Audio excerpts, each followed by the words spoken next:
السلام علیکم۔ آج میں آپ کو بشریٰ رحمان کا لانگ ناول سنا رہی ہوں، خوبصورت۔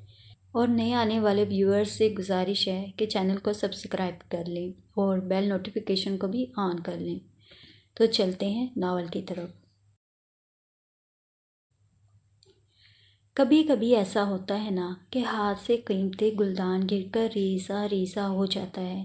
رملی نے گھونگھٹ کیا ہٹایا، اس کے خوابوں کا گلدان چھنک سے ٹوٹا اور پاؤں میں گر کر کرچی کرچی ہو گیا، اور جو مارے گھبراہٹ کے آدمی ان کرچیوں پر پاؤں رکھ دے تو تلوے بھی لہو لہان ہو جاتے ہیں۔ پر قیمتی گلدان کے غم میں اپنا لہو سستا لگتا ہے۔ رملی نے اپنی ہتھیلیوں کو دیکھا جو مہندی کے گہرے عنابی رنگ میں ڈوبی لال گلال ہو رہی تھیں۔ یہ مہندی نہیں، سچ مچ کا لہو ہے، اس نے سوچا۔ پھر اس نے چاہا کھرچ کر سارا رنگ اتار دے اور اپنی ہتھیلیاں صاف ستھری کر لے، سفید سفید، گوری گوری، جیسے شادی سے ایک دن پہلے تک ہوا کرتی تھیں۔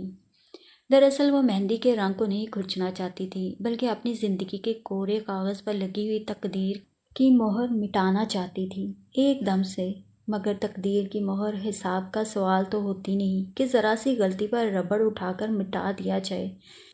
تقدیر بہت سوچ سمجھ کر مہر لگاتی ہے، پھر دنیا میں کوئی ہاتھ اس مہر کو مٹا نہیں سکتے۔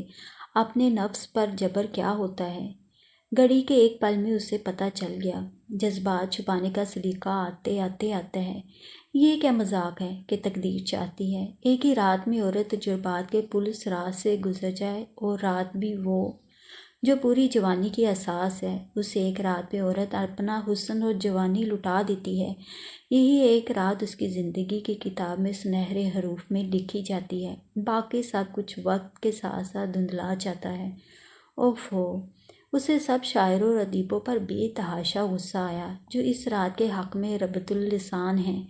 اس کی زندگی کی یہ بدصورت ترین اور بھیانک ترین رات بن گئی تھی۔ اس نے معاذ کا چہرہ دیکھتے ہی آنکھیں تو بند کر لی تھیں، مگر دل کی چیخوں پر ہاتھ نہیں رکھ سکتی تھی۔ دل برابر واویلا کر رہا تھا اور کان باہر کی آوازیں سننے سے عاری ہو گئے تھے۔ پتہ نہیں معاذ نے کیا کچھ کیا ہوگا، معاملات تک پہنچتے پہنچتے اس نے کس طرح راہ ہموار کی ہوگی۔ اس کے تن پر تو صرف زیوروں کا بوجھ رہ گیا تھا، ایک ایک گہنا لوہے کا بن گیا، اور لوہا بھی ایسا جو آگ میں تپ رہا ہو۔ جان کنی کے عالم میں ہی پہلی رات گزر گئی۔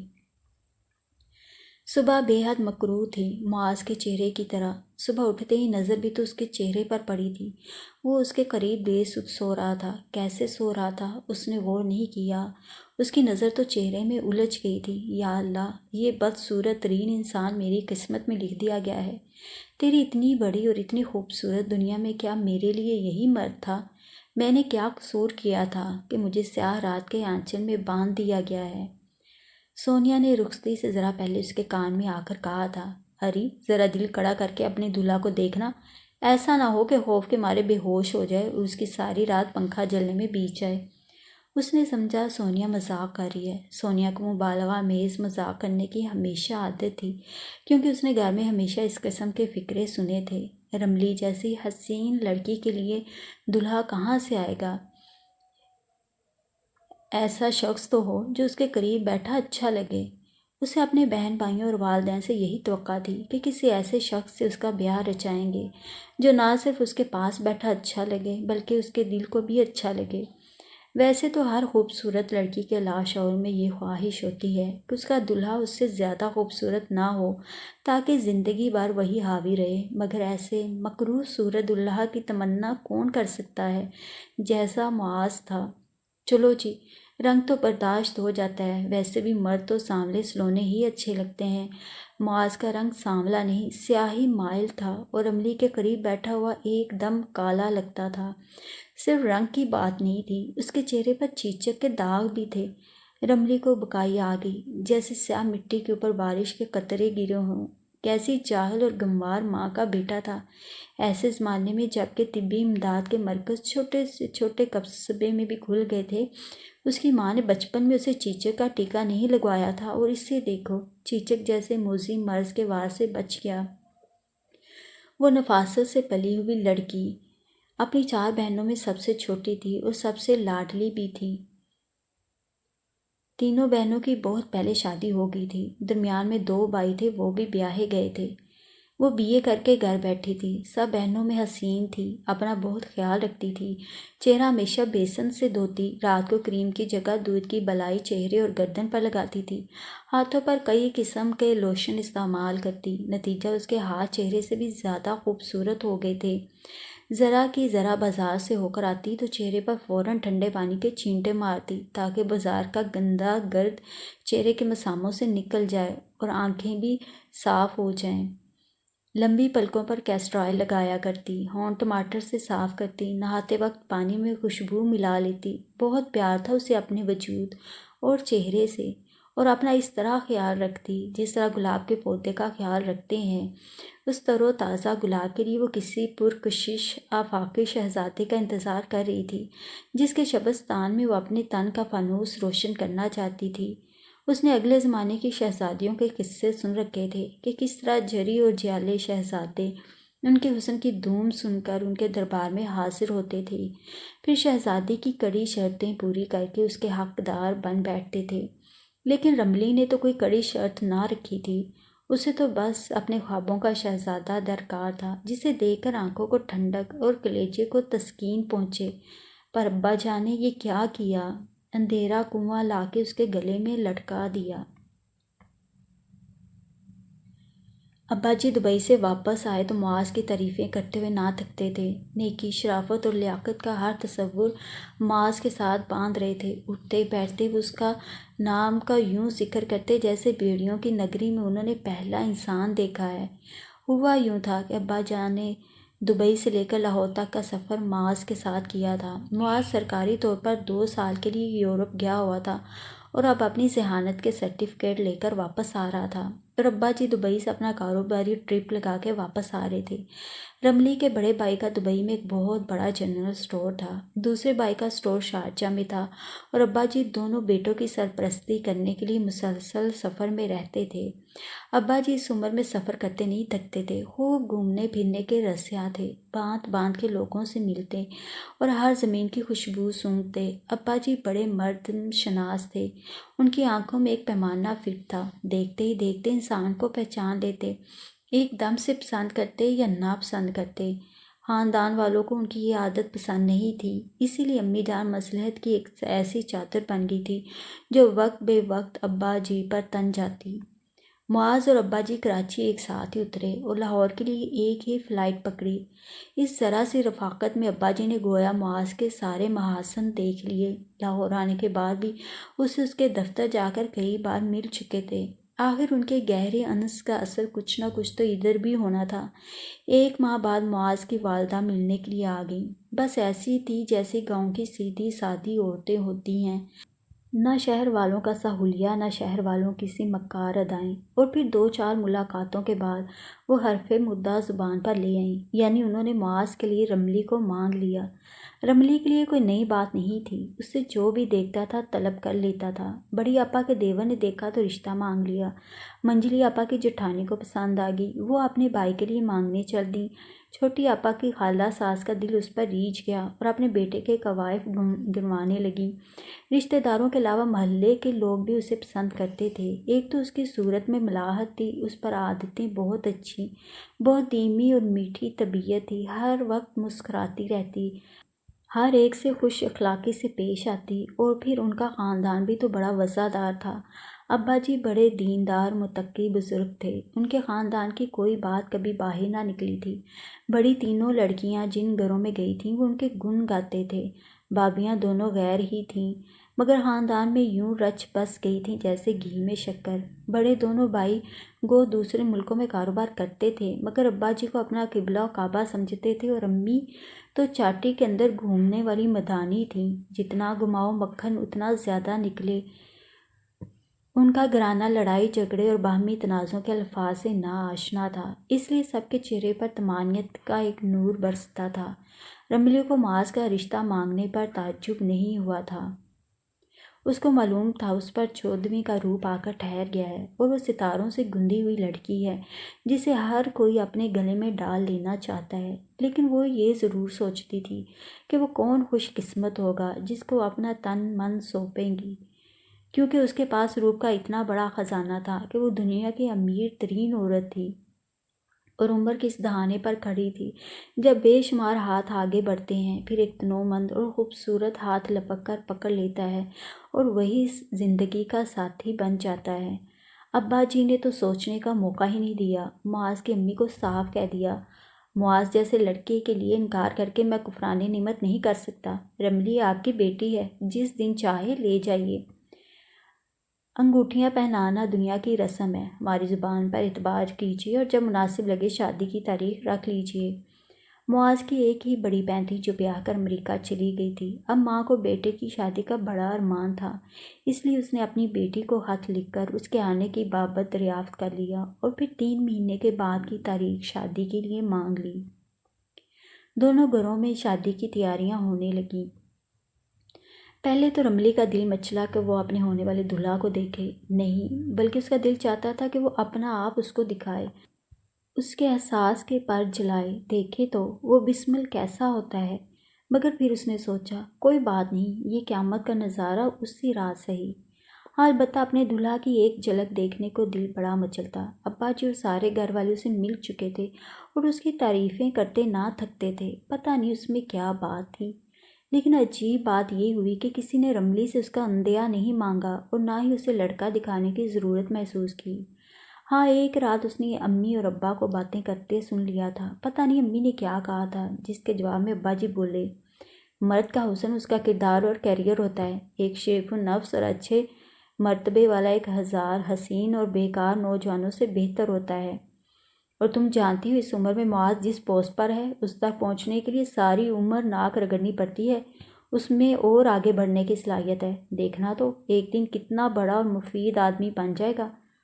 ہاں، امی کی آواز بہت آہستہ تھی، آپ ٹھیک کہتے ہیں، حسن مرد کا ہو یا عورت کا چند دن کی خوشبو کی طرح ہوتا ہے۔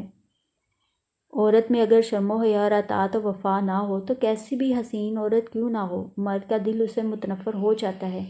تم بالکل ٹھیک کہتی ہو، ابا جی مسکرائے، اپنی بچیوں کو بھی سکھاؤ، اللہ ان کو اپنی امان میں رکھے، اب تک تو بڑی لڑکیوں کی طرف سے کوئی شکایت نہیں آئی، تو تسلی رکھو، انشاءاللہ چھٹی بھی نبھائے گی۔ رملی کا دل دھڑک اٹھا، ہماری بیٹیاں ماشاءاللہ سمجھدار ہیں۔ ابا جی پھر بولے، ان میں اتنا شعور ہے کہ انسان کے اندر کا حسن تلاش کر سکیں۔ رملی ذرا لاڈلی ہے نا، کوئی بات نہیں، لاڈ تو صرف ماں باپ کے گھر ہوتا ہے۔ ابا جی نے کہا، اپنے گھر جاتے ہی یہ بھی سیانی ہو جائے گی۔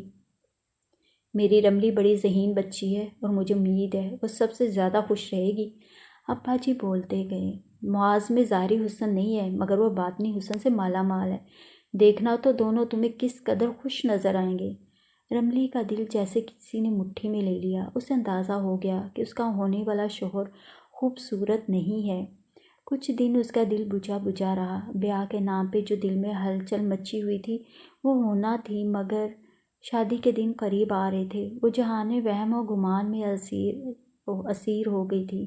اتفاق ہی کی بات ہے، ایک روز معاذ گھر آیا تھا اور کافی دیر بیٹھا رہا، مگر وہ اس روز اپنی سہیلی کی سالگرہ پارٹی میں گئی ہوئی تھی اور رات کو واپس لوٹی۔ کاش گھر میں ہوتی تو اپنے تجسس کی آگ بجھا لیتی، پھر لرز کر سوچتی کہ دیکھنے سے کیا فائدہ ہوتا۔ انکار کرنے کی تو اس میں ہمت نہیں تھی۔ اس دن ابا جی کتنے وثوق سے کہہ رہے تھے کہ ہماری لڑکیوں میں لچک ہے، ہر قسم کے حالات میں نباہ کر لیتی ہیں۔ اس نے یہ معاملہ اللہ پر چھوڑ دیا۔ جب بھی بازار جاتی سب مردوں کو بڑے غور سے دیکھتی، جو ذرا کم شکل ہوتے ان کو تو کئی بار دیکھتی اور سوچتی کیا اس کا دلہا ایسا ہوگا یا ویسا ہوگا، اور پھر یہ سوچ کر دل کو تسلی دے لیتی کہ لوگ کہتے ہیں کہ مرد کو زیادہ خوبصورت نہیں ہونا چاہیے، اگر خوبصورت عورت کے ساتھ مرد بھی خوبصورت ہو تو لوگ مرد کو زیادہ دیکھنے لگتے ہیں۔ عورت کا حسن اس وقت نمایاں ہوتا ہے جب اس کے پہلو میں عام سی شکل و صورت کا مرد جا رہا ہو۔ اس بات پر اسے اطمینان سا ہو گیا کہ وہ اپنے شوہر سے ہر حال میں زیادہ خوبصورت ہے، سانولا ہوگا، کالا ہوگا، آنکھیں چھوٹی ہوں گی یا ناک چپٹی ہوگی، بس اس سے آگے وہ بدصورتی کا کوئی معیار قائم نہ رکھ سکتی۔ پھر ایک سانولا سلونا سا منموہنا آدمی اس نے تصور میں بسا لیا تھا، مگر شادی کی رات جب پچھلے پہر کی نشے میں جھومتی گھڑیوں پر زینہ زینہ قدم دھرتے چپکے سے وہ اس کمرے میں آ گیا اور اس نے گھونگھٹ ہٹایا تو رملی نے سر جھکا لیا۔ معاذ نے اس کی ٹھوڑی کو پکڑ کر اس کا چہرہ اٹھانا چاہا تو کئی دنوں کا تجسس جاگ اٹھا۔ رملی نے بے اختیار آنکھیں کھول دی، کھولتے ہی یوں آنکھیں بند کر لی جیسے انجانے میں کوئی بھیانک دیو دیکھ لیا ہو۔ سر جھکتا گیا، دل بیٹھتا گیا، حتیٰ کہ رنج اور صدمے سے اس کی آنکھوں میں آنسو آ گئے۔ وہ مسکرا رہا تھا، تلے کی اچکن اور سفید امامے میں اس کا کالا رنگ اور بھی دمک رہا تھا، اور سفید سفید دانت واقعی دیو کے دانتوں کی طرح چمک رہے تھے، اور سیاہ چہرے پر کالی کالی کٹوریاں سی دور دور بکھری ہوئی تھیں۔ اس سے بے اختیار ابکائیاں آنے لگیں۔ اس کے بعد وہ کچھ بھی نہ دیکھ سکی، آنکھیں کھولنے کو دل ہی نہیں چاہا۔ اس رات کو اپنی کھلی آنکھوں سے نہیں دیکھنا چاہتی تھی۔ لڑکی جوان ہوتی ہے تو سارے خواب ایک ہی آدمی کے ساتھ وابستہ کر دیتی ہے، اپنی خوبصورت جوانی کا آخری موتی بھی اس پر سے وار دینا چاہتی ہے۔ کیا کیا نہیں سوچتی اس رات کے بارے میں۔ پر کبھی ایسا ہوا ہے کہ سیج اسے پھانسی کا تختہ لگتی ہو، پہلی رات کی سرگوشیاں خنجر اور بالیں بن کر لگتی رہی ہوں، اور سہاگ کا سنگم اسے موت کی آخری سیڑھی لگا ہو؟ ایسا ہی ہوا، ایسا ہونا تھا۔ اپنا آپ اسے ایک رات کے حوالے کرتے ہوئے وہ روحانی کرب سے گزری، اپنے روئیں روئیں کی آہ بکا سنی، مگر کچھ بھی نہ کر سکی۔ یہ ظلم والدین نے تقدیر کے پردے میں کیا تھا، وہ کسے دوش دیتی؟ صبح خلاف توقع اس کی نیند جلد کھل گئی۔ پہلو میں بے خبر سوئے ہوئے معاذ کو دیکھا تو منہ سے بے اختیار معاذ اللہ نکل گیا۔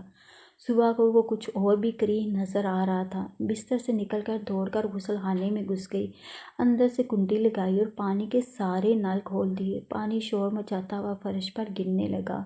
بعض اوقات پانی کا بے ضرر شور کتنا اچھا لگتا ہے۔ اس کا جی چاہ رہا تھا اس شور کے ساتھ مل کر وہ بھی چیخے چلائے، حتیٰ کہ دل کا سارا غبار نکل جائے۔ اس نے بال کھولے اور جلدی سے چھو چھو کرتے نل کے نیچے بیٹھ گئی۔ تیز تیز بہتا پانی بدن پر گرایا تو یوں لگا جیسے یہ بھی ہتھوڑے برسا رہا ہے۔ آنکھوں سے نیر بہنے لگے۔ پتہ نہیں اسے رونا کیوں نہیں آ رہا تھا۔ آخر ہر لڑکی کو اس کی مرضی کا شوہر تو نہیں ملتا نا، مگر یہ کیسا احساس زیاں ہے، جیسے مدتوں سے قیمتی شے سنبھال کر رکھی ہوئی تھی، آج اچانک کہیں گر کر کھو گئی۔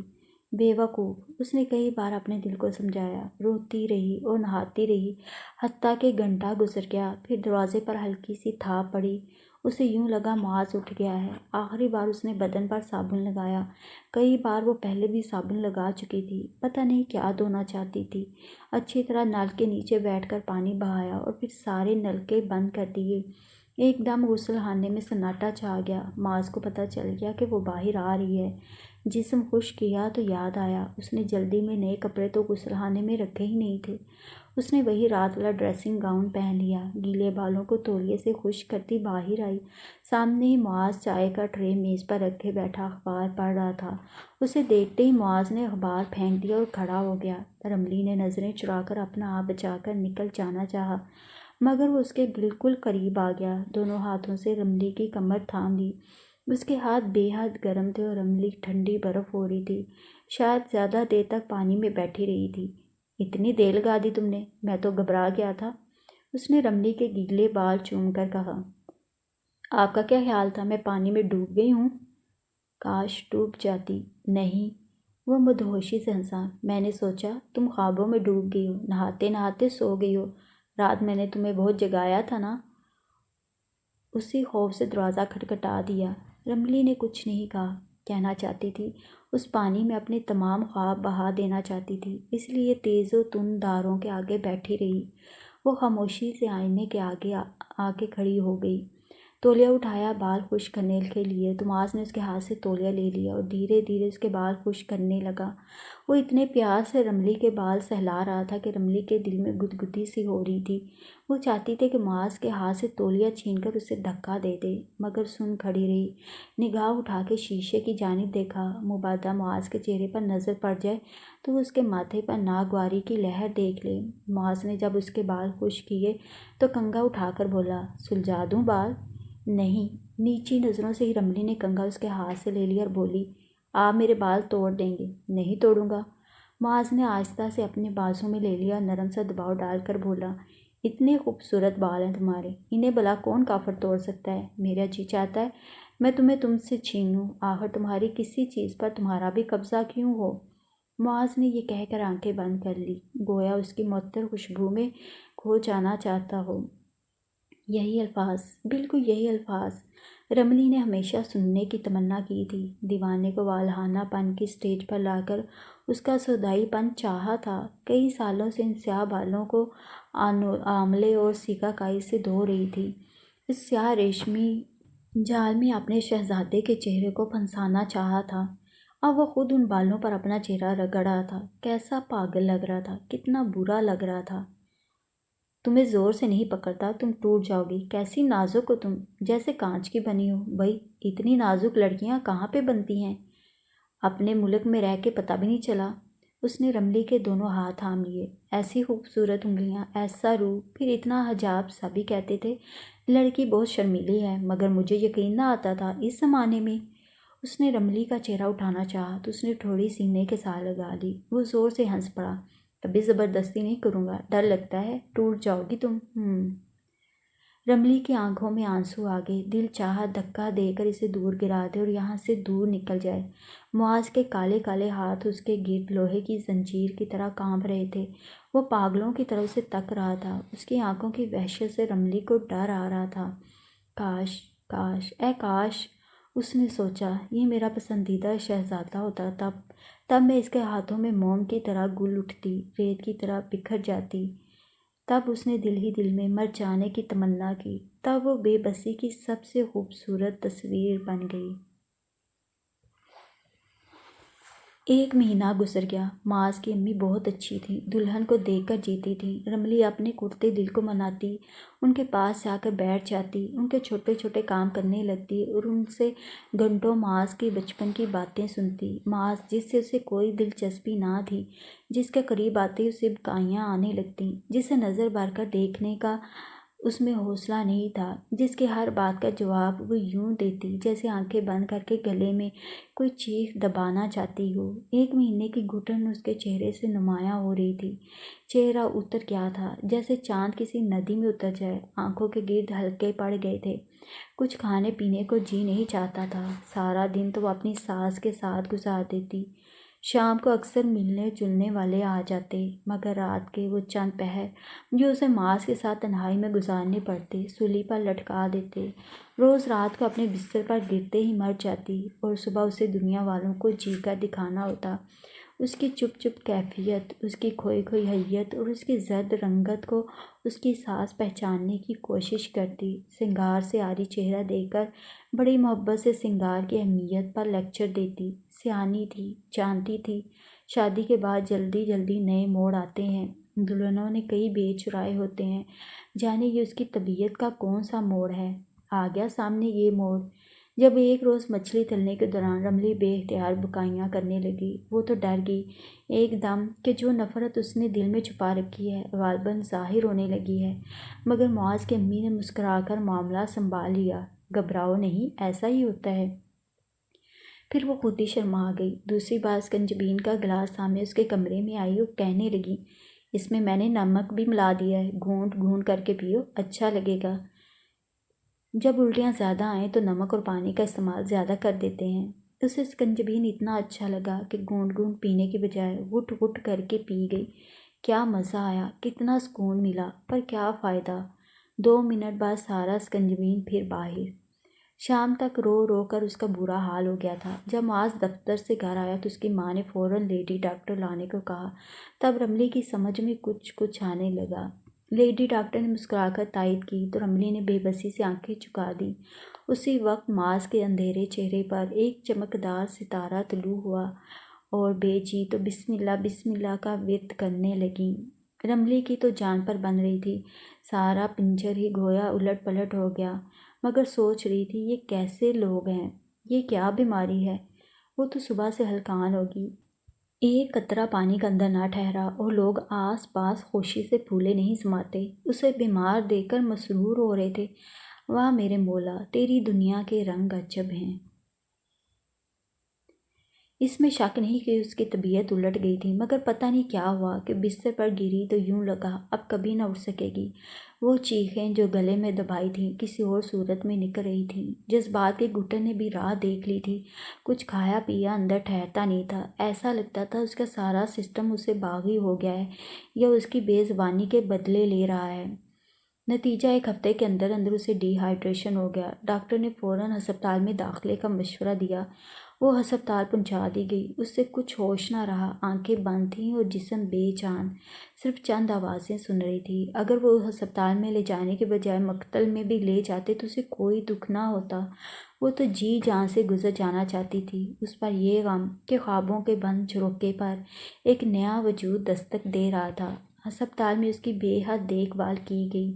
ایک ہفتے میں ہی اس کی طبیعت سنبھل گئی، مگر ڈاکٹروں کے کہنے پر اسے 2 ماہ ہسپتال میں ہی رہنا پڑا۔ معاذ نے پرائیویٹ وارڈ میں ایک خوبصورت کمرہ لے دیا تھا، جس کی کھڑکیاں پھولوں والے صحن کی طرف کھلتی تھیں۔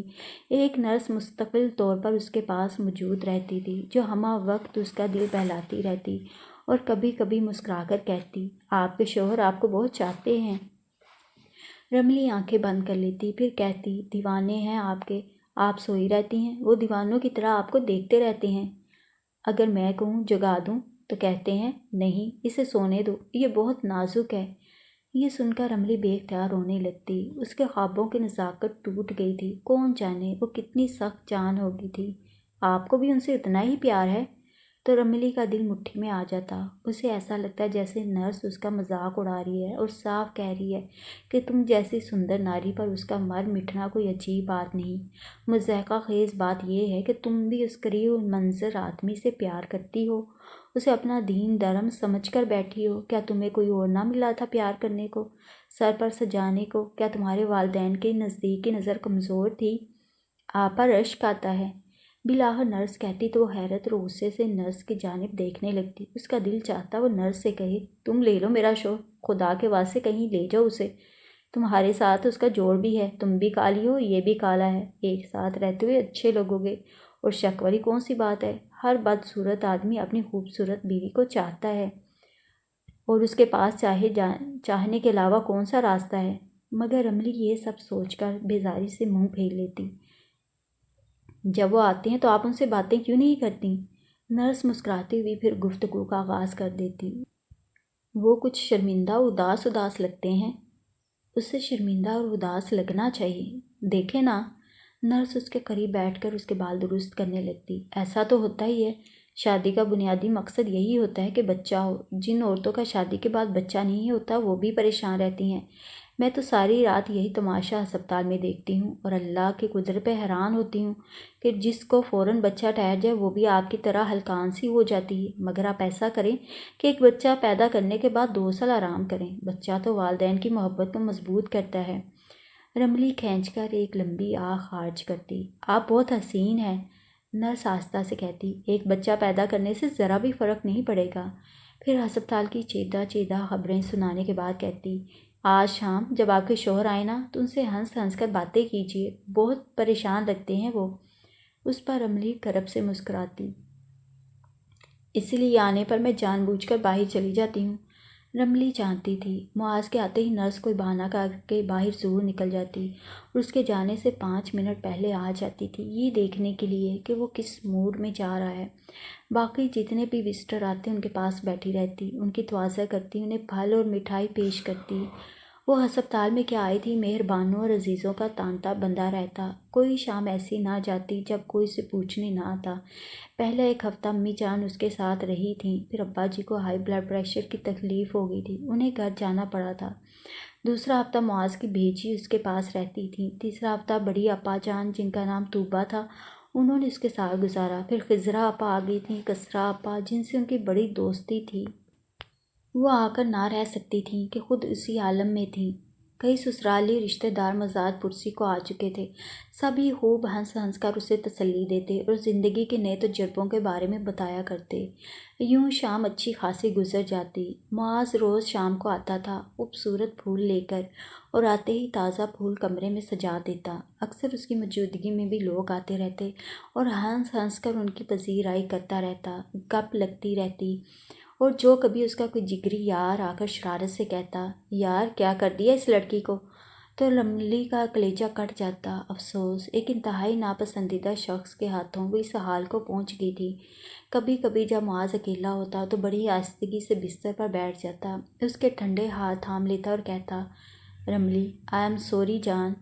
اس کی آواز بے تاب جذبوں سے بوجھل ہوتی، اس کے لہجے میں عشق کا رس ہوتا، اس کے ہاتھوں کی ایک ایک پور بولتی، ایک گرم، تیز اور شدید ہوا اس کی سانسوں سے پھوٹنے لگتی، ایسی ہوا جو شرم و حیا، انا، خودداری کے ننھے ننھے پودے اکھیڑ کر رکھ دیتی ہے، جو پاگل آندھیوں کا پیش خیمہ بن جاتی ہے، جس میں دو متوالے سمٹ کر ایک بگولا بن جاتے ہیں۔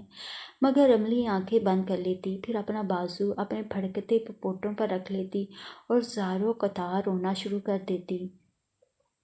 کتنا پیارا انداز تھا اس کے اطراف جنوں کا، کتنی تپش تھی اس کی دھیمی دھیمی، بوجھل بوجھل، گیلی گیلی آواز میں، کتنی گرمی تھی اس کے احساس میں۔ مگر کاش یہ اس کا پسندیدہ آدمی ہوتا، اس کے خیالی شہزادے کے روپ میں یوں خجل سا سامنے آ بیٹھتا تو وہ مچل کر اس کی گود میں منہ چھپا لیتی اور کہتی، یہ کیا کر رہے ہو پاگل آدمی، دیوانے، مجھے توڑو پھوڑو۔ عورت اپنے محبوب کے ہاتھوں ٹوٹنا پھوٹنا چاہتی ہے، بکھرنا بگڑنا چاہتی ہے، منتشر ہونا چاہتی ہے، مٹ مٹ کے بننا چاہتی ہے۔ خرد کی ہر دیوار جنون کی ضرب سے توڑو اور جذبے کا ہر وار مجھ پر آزماؤ۔ میں سخت زمین ہوں، مجھ سے نرمی نہیں برتو، آگ جلاؤ مجھ پر اور پھر ہل چلاؤ مجھ پر تاکہ میں تمہیں نئی فصل دے سکوں۔ مگر وہ کچھ نہیں کہتی تھی، بس روتی رہتی۔ معاذ جانتا تھا کہ وہ رو رہی ہوگی، اس لیے اس کا بازو نہیں ہٹاتا تھا۔ وہ اس کی گمسم آنکھوں میں آنسو نہیں دیکھ سکتا تھا۔ جب آنسوؤں کی پہلی بچھاڑ شیشے کی طرح اس کے چہرے پر ادھر ادھر بکھر جاتی تو وہ خود بازو ہٹا کے آنکھیں صاف کر لیتی۔ اب تم ٹھیک ہو جان؟ وہ آہستہ سے پوچھتا، جیسے تازہ پھولوں کو سونگھ رہا ہو۔ جی، وہ بھی رندے ہوئے گلے سے آواز کھینچ کر نکالتی، بالکل ٹھیک ہو۔ جی، خوش ہو؟ جی، بہادر بنو۔ وہ اس کے گال تھپ تھپاتا تو آنکھیں موند کر مسکرانے لگتی، بہادر ہی تو بن کر جی رہی ہوں۔ دیکھو، میں وعدہ کرتا ہوں تمہیں بار بار نہیں توڑوں گا، نہیں پھوڑوں گا۔ اس پر رملی پھر رونے لگتی۔ بچہ تو اللہ کی طرف سے ایک نعمت ہوتا ہے، اس لیے میں بچہ ضائع کروانے کے حق میں نہیں ہوں۔ یہ تکلیف سہ لو تم، آئندہ آئندہ۔ رملی ذرا کی ذرا پلکوں کا جھروکا وا کر کے اس کے چہرے کی طرف دیکھتی اور ہمہ گوش ہو جاتی۔ آئندہ جب تک تم نہ کہو گی، جب تک اجازت نہ دو گی، بس ایک بچہ کافی ہوتا ہے نا؟ وہ اسے یوں پوچھتا ہے جیسے وہ بڑی تجربہ کار ہو، تو وہ منہ دوسری طرف پھیر لیتی۔ معاذ سمجھتا وہ شرما گئی ہے، پھر پوچھتا، میں جاؤں اب؟ وہ کبھی نہیں کہتی تھی تم نہ جاؤ، میرے سرہانے بیٹھو، میرے چہرے پر پھول مارو۔ رملی ہمیشہ چاہتی تھی معاذ چلا جائے، کہیں اس کے چہرے پر لکھی نفرت پڑھ نہ لے، ڈرتی تھی۔ اور پھر وہ اس کی پیشانی چوم کر چلا جاتا، کیسے گرم گرم ہونٹ لگتے اس کے، جیسے زندگی کی حرارت انڈیل رہے ہوں۔ لیکن کاش یہ ہونٹ خوبصورت بھی ہوتے۔ معاذ نے کئی بار اس سے پوچھا تھا کہ وہ رات کو اس کے پاس ٹھہر جائے، مگر رملی نے ہمیشہ سختی سے منع کر دیا تھا، اور اس کی مخالفت تو بیچی نے بھی کی تھی۔ دانا تھی، جانتی تھی نیا ولولہ ہے، رات کو اس کا ٹھہرنا ٹھیک نہیں۔ معاذ چلا جاتا تو رملی اپنے کمرے کی چھت کو تکا کرتی، دل کی طرح کمرہ بھی خالی خالی لگتا۔ وہ کتنا اپنے دل کو مناتی، چکاتی، مگر وہ تو معاذ سے دور دور بھاگ جانا چاہتی۔ کبھی کبھی رملی کا جی چاہتا کہ وہ مر جائے۔ ایک روز اس نے نرس کو قریب بلا کر پوچھا، سسٹر، اس بیماری میں لوگ مر بھی جاتے ہیں؟ کس بیماری میں؟ نرس نے پوچھا۔ یہی جو مجھے ہے۔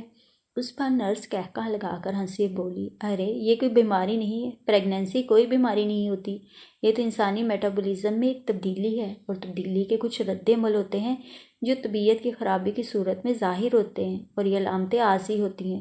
دنیا کی لاکھوں کروڑوں عورتیں روزانہ ان تجربوں سے گزرتی ہیں۔ پھر میں بستر پر کیوں پڑ گئی ہوں؟ بعض عورتوں کو پہلی مرتبہ ذرا زیادہ تکلیف ہو جاتی ہے۔ اگر معدہ کھانے پینے کی چیزیں قبول نہ کرے یا الٹیاں آنے لگیں تو ظاہر ہے جسم کا پانی اور طاقت ضائع ہونے لگتی ہے، مگر فوراً ہی طبی امداد پہنچانے سے عورتیں بالکل ٹھیک ہو جاتی ہیں۔ اب دیکھیں نا، آپ پہلے سے کتنی بہتر ہیں، چہرہ بھی کتنا بارونق ہو گیا ہے، کھا پی بھی رہی ہیں، خوراک ہضم ہو رہی ہے، اگلے مہینے انشاءاللہ بالکل نارمل ہو جائیں گی۔ تمہیں یقین ہے سسٹر؟ ہاں ہاں، عام طور پر شروع کے 3 مہینے طبیعت خراب رہتی ہے، رفتہ رفتہ سب ٹھیک ہو جاتا ہے، اور کسی کو پورے 9 مہینے ایسی تکلیف رہے تو بچے کی پیدائش کے بعد فوراً ٹھیک ہو جاتی ہیں۔ مگر اب تو حیرت انگیز دوائیاں ایجاد ہو چکی ہیں، تو اس کا مطلب ہے میرے مرنے کا کوئی امکان ہی ہے۔ غیر ارادی طور پر رملی کے منہ سے نکل گیا۔ اس پر نرس دوبارہ ہنسنے لگی۔ آپ کو وہم کیوں ہو گیا بی بی؟ آپ بالکل ٹھیک ہو جائیں گی۔ پھر وہ اس کے قریب بیٹھ کر اچھی اچھی باتیں کرنے لگی۔ رملی نے ذرا بھی دلچسپی نہیں لی تو وہ بولی، جب پہلی بار بچہ پیدا ہونے والا ہو تو بعض عورتیں وہم میں مبتلا ہو جاتی ہیں۔ یہ بھی ایک قدرتی بات ہے، ان پر قنوطیت چھا جاتی ہے اور رات کو بھیانک اور بے معنی خواب آنے لگتے ہیں، مگر یہ قنوطیت بھی ایک قدرتی سا عمل ہے۔ آپ تو پڑھی لکھی ہیں، آپ کو صورتحال کا اچھی طرح علم ہونا چاہیے۔ آج کل آپ اچھی اچھی کتابیں پڑھا کریں، پیاری پیاری باتیں سوچا کریں۔ آپ کی منفی سوچ کا اثر بچے کی ذہنی نشو و نما پر پڑ سکتا ہے، اور نہیں تو آپ اپنے بچے کی صورت کو تصور میں لانے کی کوشش کریں۔ رملی نے کروٹ بدلی۔ پتہ نہیں کس کی شکل کا بچہ ہوگا، اگر ہو بہو اپنے باپ پر ہوا تو اف ہو، پھر وہ کیسے برداشت کر سکے گی اس بچے کو، کتنی کراہیت محسوس ہوگی اسے اپنے بچے سے۔ شوہر کی نفرت تو چپ کے پردے میں چھپ گئی ہے، بچے کی نفرت کیسے چھپے گی؟ کیا اپنے بچے کا گلا اپنے ہاتھوں سے گھونٹا جا سکے گا؟ اور شمعی قسمت سے اگر وہ لڑکی ہوئی تو؟ پھر کتنی دیر تک لیٹی وہ زندگی اور موت کے بارے میں سوچتی رہی۔ اس طرح بری بہار میں حسن کی چادر اوڑھ کر اس کو مر جانا بہت دلکش اور بہت رومانٹک لگ رہا تھا۔ لوگ کس قدر افسوس کریں گے، کہیں گے اس بیچاری نے دنیا میں کچھ نہیں دیکھا، افسوس، صد افسوس۔ مگر پھر اپنی سوچ پر اسی خود ہی بے تحاشا رونا آنے لگا کہ یہ اس کے جینے کے دن تھے، اسے زندگی سے پیار تھا، اس نے کسی کا کیا بگاڑا تھا؟ مگر افسوس، اگر وہ مر گئی تو اس کی قیمتی زندگی ضائع ہو جائے گی۔ کس کے کارن جائے گی یہ زندگی؟ کیا وہ صرف ایک بدصورت انسان کے کارن جان سے کھیل جائے گی؟ ایک دن بعد اسے اسپتال سے چھٹی ملنے والی تھی۔ اس شام بیجی پہلے آ گئی تھی۔ انہوں نے آتے ہی اس کی پیشانی چومی اور کہنے لگیں، ووٹی، کل تمہیں چھٹی ملنے والی ہے، لاؤ تمہارا فالتو سامان سمیٹ دوں، بلکہ غیر ضروری چیزیں آج ہی کر لی جاؤں۔ بیجی رملی کو ہمیشہ ووٹی ہی کہتی تھی، اس کا نام نہیں لیتی تھی، اور جب اسے ووٹی کہتی رملی کے دل پر آرے چلنے لگتے۔ اس نے کبھی ذہنی طور پر اپنے آپ کو دلہن محسوس نہیں کیا تھا۔ اسے یوں محسوس ہوتا جیسے وہ ابھی تک سبز غلافوں میں چھپی بند کلی ہے، کوئی شے ہے جو اسے گلاب نہیں بننے دے رہی، کوئی کالا پردہ ہے جو اس کی چاند چاند زندگی کے آگے آ گیا ہے۔ دلہن ارمانوں سے لدی ہوئی ایک پالکی ہوتی ہے، یا مدر کا ایسا جام، مسکرائے تو چھلکتا ہے، گنگنائے تو چھلکتا ہے، ٹھنکے تو چھلکتا ہے، ڈگمگائے تو چھلکتا ہے، غرض اٹھتے بیٹھتے چھلکتا ہے۔ مگر وہ تو سیپی میں بند ہوئی پڑی تھی۔ کم نصیبی یہ تھی، قدرت اس پر اپنا عمل پھونک رہی تھی۔ بیجی ہر روز گھر سے اس کے لیے مزیدار کھانے اور تازہ پھل بھیجا کرتی تھیں۔ اس کے کمرے میں کھانے پینے کی اتنی چیزیں اور اتنے برتن اکٹھے ہو گئے تھے کہ کمرہ اچھا خاصا ڈائننگ روم بن گیا تھا۔ وہ اٹھ کر یہ سب چیزیں سمیٹنے لگیں تو رملی نے آہستہ سے ان کا بازو پکڑ لیا اور بولی، بیجی، میں کچھ دنوں کے لیے اپنی امی کے ہاں چلی جاؤں؟ بیجی نے اپنی زمانہ شناس نظریں اٹھا کر رملی کے چہرے کو غور سے دیکھا اور پھر مسکرا دی۔ وہ بھی یہی چاہتی تھی کہ کچھ دن رملی ماں سے دور رہے۔ ہاں ہاں، پیار سے انہوں نے رملی کا نازک ہاتھ تھام لیا اور کہنے لگیں، جاؤ کچھ دن اپنی امی کے ہاں رہو اور دیکھو، وہاں آرام کرنا، بد پرہیزی نہ کرنا۔ نہیں کروں گی بیجی، اس اجازت سے کھل اٹھی۔ تھوڑے دن اور تکلیف کے ہیں، اور آج کل گرمی بھی زیادہ ہے، انشاءاللہ 2 مہینے بعد ایسی کوئی تکلیف نہیں رہے گی۔ ٹھیک ہے بیجی، رملی انکساری سے بولی۔ امی کو آج فون کر دیجیے گا، آ کر مجھے لے جائیں۔ کر دوں گی۔ پھر اس کے کپڑے سمیٹتے ہوئے بولی، یہ میلے کپڑے سارے مجھے دے دے، میں دھلوا کر تجھے بھیج دوں گی، اور گھر سے جو نیا سامان منگوانا وہ بھی بتا دے، کل معاذ کے ہاتھ بھیج دوں گی۔ جوں ہی بیجی نے معاذ کا نام لیا، وہ دروازہ کھول کر اندر داخل ہوا۔ رملی کے چہرے پر بشاشت دیکھ کر کھل اٹھا۔ رملی کو چھٹی مل گئی بیجی؟ ہاں کل صبح، مگر رملی پہلے اپنی امی کے گھر جائے گی۔ معاذ کا چہرہ پہلے بجھا پھر جلنے لگا، گھوم کر رملی کی طرف مڑ گیا۔ وہ نظریں جھکائے کھڑی تھی، اسے بہت غور سے دیکھ کر بولا، جیسے رملی کی خوشی۔ رملی نے اسی لمحے سوچا، کاش تمہاری صورت بھی اتنی اچھی ہوتی جتنا اچھا تمہارا دل ہے۔ آج امی تمہیں دیکھنے آئیں گی؟ پتہ نہیں، رملی نے بہت آہستہ سے کہا۔ میں جا کے فون کر دوں گی۔ بیجی نے سارے برتن اکٹھے کر لیے تھے اور جانے کو تیار ہو گئی تھی۔ نہیں بیجی، میں کل صبح دفتر سے جلدی آ جاؤں گا اور خود ہی رملی کو چھوڑ آؤں گا۔ بہرحال اطلاع تو انہیں دینی پڑے گی نا۔ ہاں اچھا بیٹا، مجھے نیچے تک چھوڑاؤ، پھر تم ووٹی کے پاس بیٹھنا۔ معاذ نے آگے بڑھ کر کپڑوں والا ٹیچی اور برتنوں والی ٹوکری اٹھا لی۔ بیجی نے کالی فلاسک ہاتھ میں پکڑ لی، آگے بڑھ کر رملی کے پیشانی کو بوسہ دیا اور جاتے جاتے بھی فالتو چیزیں اٹھاتی گئی۔ رملی نے ان کے ہاتھوں کو دیکھا۔ بیجی ضعیف تھیں، 60 سال کی عمر ہوگی، سر کے سارے بال سفید تھے، مگر جسمانی طور پر تنومند تھیں۔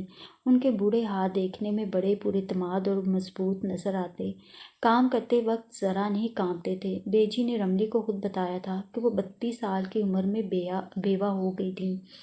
ان کا شوہر زمینوں کے بٹوارے میں مارا گیا تھا۔ اس وقت ان کے 2 بچے تھے، منزہ اور معاذ۔ پھر دشمنیوں کے چکر بڑھتے ہی رہے۔ انہوں نے ڈٹ کر مقابلہ کیا، حتیٰ کہ راتوں کو بندوق کندھے سے لگا کر کھیتوں کی حفاظت کی۔ دونوں بچوں کو اعلیٰ تعلیم دلوانے کے لیے شہر آ گئیں۔ شہر میں رہنے کے لیے پیسوں کی ضرورت تھی۔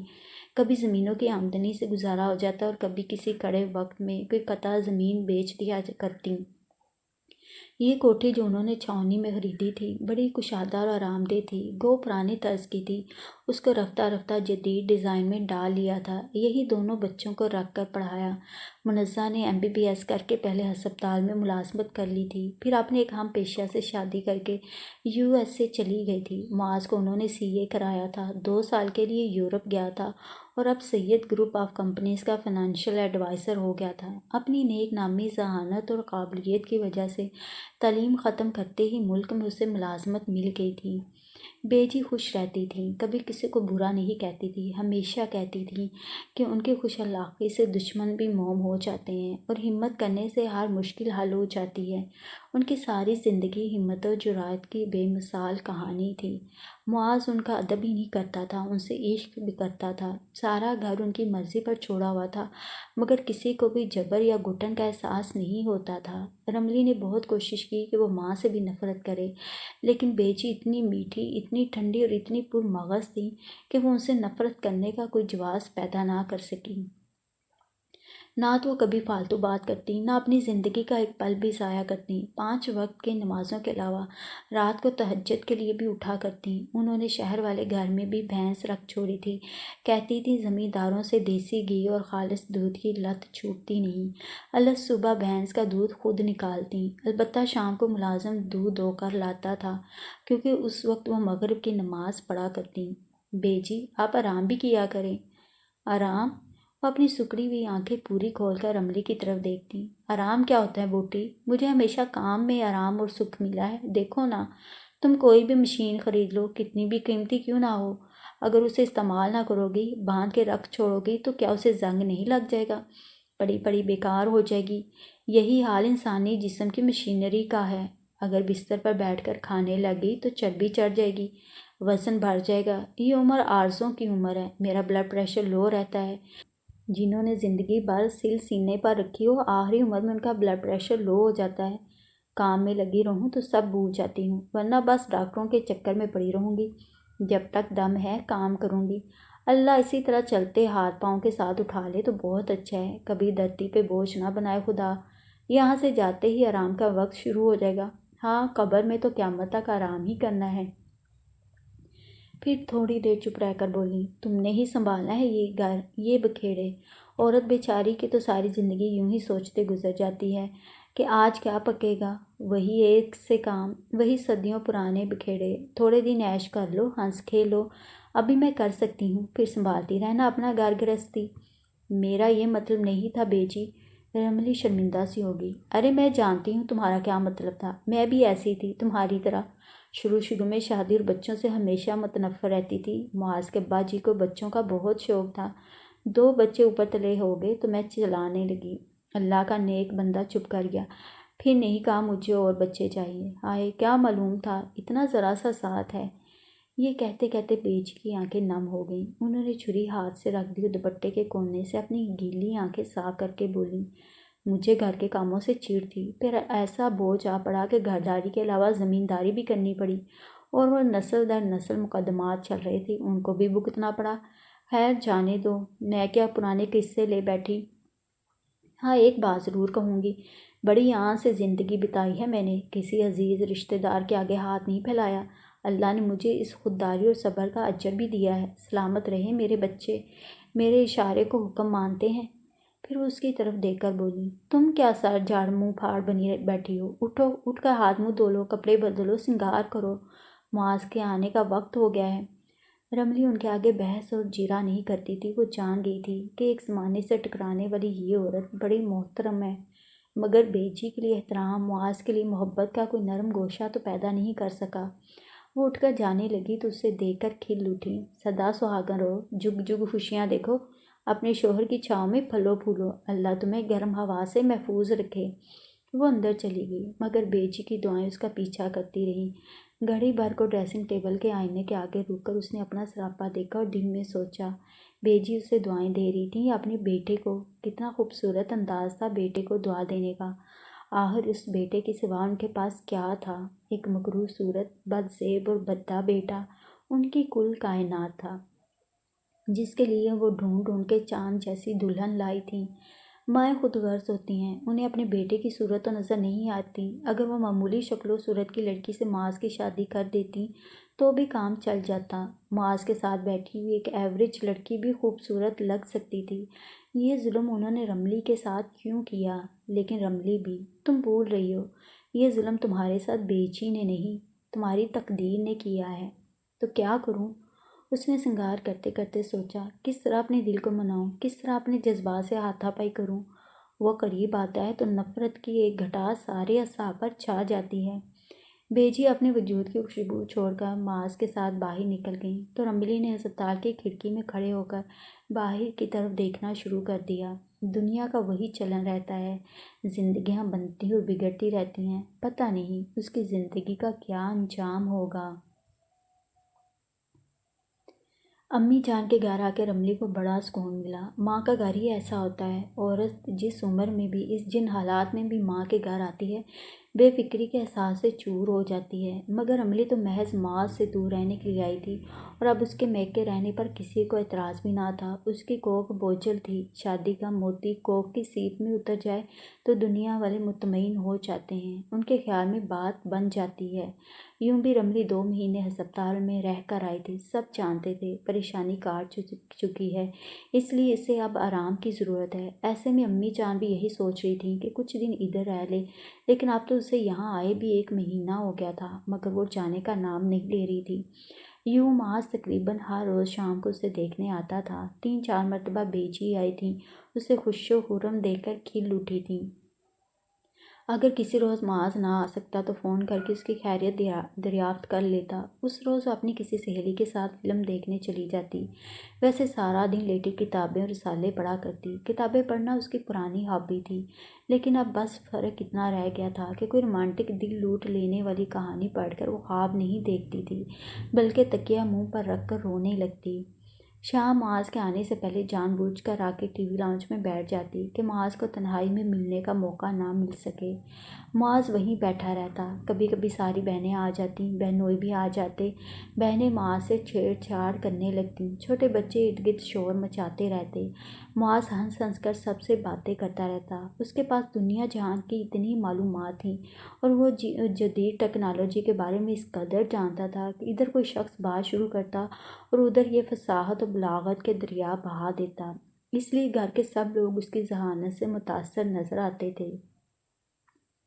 رملی دل ہی دل میں کڑتی رہتی اور کہتی، کاش یہ لوگ جان سکیں، زندگی ذہانت یا فصاحت و بلاغت کے ساتھ نہیں گزر سکتی، زندگی کے کچھ اور تقاضے بھی ہیں۔ محفل میں بیٹھا ہوا معاذ اسے ہر شخص سے کم تر لگتا، چپکے چپکے وہ ہر آئے گئے سے اس کا موازنہ کرتی رہتی اور جب دل پر برچھی اتر جاتی تو منہ پھیر کر ٹیلی ویژن دیکھنے لگتی۔ ایسا نہیں کہ اس کے ساتھ بد اخلاقی سے پیش آئی تھی، بس ذرا لیے دیے میں رہتی، جسے گھر والے روایتی شرم و حیا پر محمول کر رہے تھے۔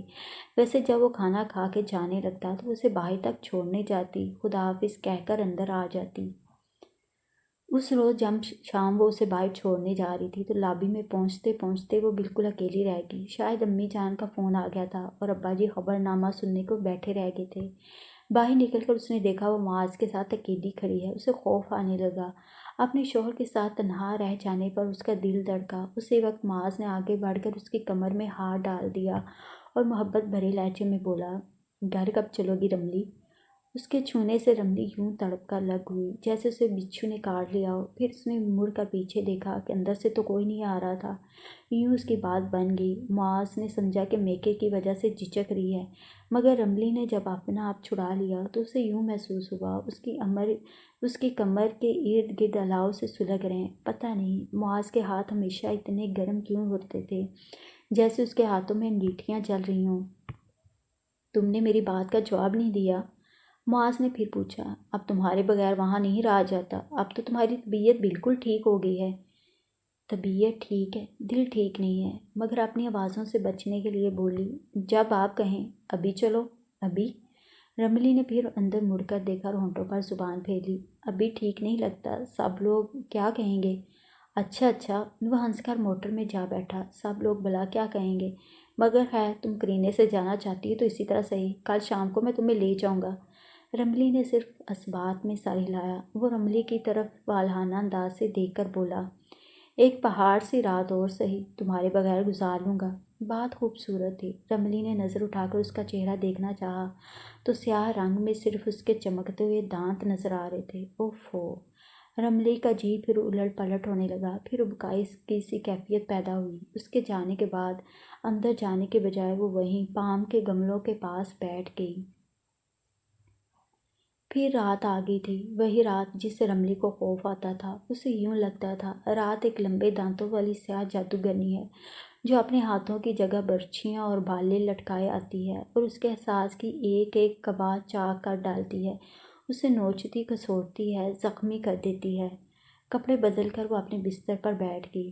آج شام معاذ اس کو لے آیا تھا۔ بیجی نے اس کے لیے مزید کھانے پکائے تھے، کچھ دوست بھی آ گئے تھے۔ 10 بجے تک کھانے کی میز پر گپ شپ ہو رہی تھی۔ اب معاذ کچھ مہمانوں کو چھوڑنے گیا تھا اور وہ تھکاوٹ کا عذر کر کے اپنے کمرے میں آ گئی تھی۔ اس کا سوٹ کیس ابھی تک سامنے کونے میں پڑا تھا اور اس کے اوپر اس کا وینٹی باکس رکھا تھا۔ یہاں آنے سے پہلے اس نے گلابی رنگ کا موتیوں کی جھالروں والا سوٹ پہنا تھا اور قرینے سے میک اپ بھی کیا تھا۔ وہ جانتی تھی کہ بیجی اس کی سونی صورت پسند نہیں کرتی تھی اور اب سونے کا لباس تبدیل کر کے اپنے بستر پر آ بیٹھی تھی۔ اس کا بیڈ روم بے حد صاف تھا، ہر شے چمچما رہی تھی، حتیٰ کہ ڈریسنگ ٹیبل کی ایک ایک شیشی چمک رہی تھی۔ اسے اچھی طرح یاد تھا جس روز وہ ہسپتال گئی تھی یہاں کی ہر چیز بکھری ہوئی تھی۔ یوں بھی ڈریسنگ ٹیبل کو قرینے سے سجانے کی اسے عادت نہیں تھی، اب تو شیشہ نگینے کی طرح چمک رہا تھا۔ الماری کھول کر دیکھی تو سب کپڑے سلیقے سے لگے تھے۔ اسے کپڑوں کو الماریوں میں تہہ لگا کے قرینے سے رکھنے کی عادت نہ تھی۔